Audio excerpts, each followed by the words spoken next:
Welcome everyone, I would like to show you how to download the YouTube app on your Nintendo Switch if it has been deleted. So what I want you to do is check, is the YouTube app on the home screen? If it is, go to it, and then just click on A, and it'll give you the option to download YouTube back on your Switch right away. However, if the YouTube app isn't on the home screen of your Nintendo Switch, we will have to go through the eStore. So open up the Nintendo eShop, and then choose your user.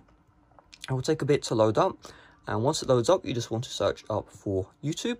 So we'll just tap on search and then and we can see YouTube right here.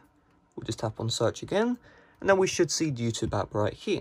We're going to tap on this, and then you can see YouTube by Google, and you can see we have the option to re-download. So this shouldn't ask you to enter any details. All you do is just tap on re-download. And then you can see the re-download will now start. You can check more downloads, blah, blah, blah. So what we'll do is we'll just tap on OK.